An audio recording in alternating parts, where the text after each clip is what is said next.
Unraveling the lapel grip in everyday language.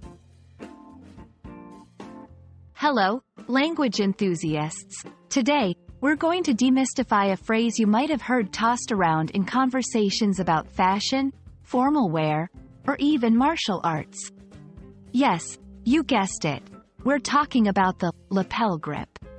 Whether you're dressing up for a gala or rolling on the mats in a jiu-jitsu class, understanding this term can be quite handy.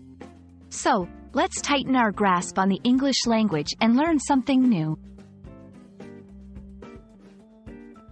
Before we get into the grip, let's understand what a lapel is. A lapel is the part on each side of a jacket or coat, immediately below the collar, which is folded back on either side of the front opening. It's a key component in formal jackets, blazers, and coats.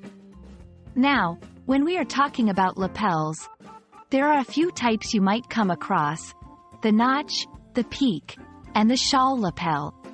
Each style has its own charm and appropriate occasion. Moving on to the grip. The word grip generally means to take and keep a firm hold of something, usually with one's hands. It's the action of holding something tightly or grasping it with force. It can be used in various contexts, from holding onto a rail during a bumpy bus ride to the way you hold a tennis racket. When we combine these two words, lapel grip refers to the act of taking hold of the lapel with one's hand. In the context of fashion, this might mean adjusting the lapel with a pinch and a tug to make sure it sits correctly. But there's another interesting context where this phrase is quite common: martial arts, particularly in grappling sports like judo or jiu-jitsu.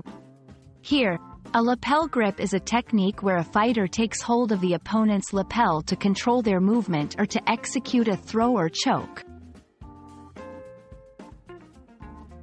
It's fascinating how the meaning of lapel grip can change based on context. That's something we see often in the English language.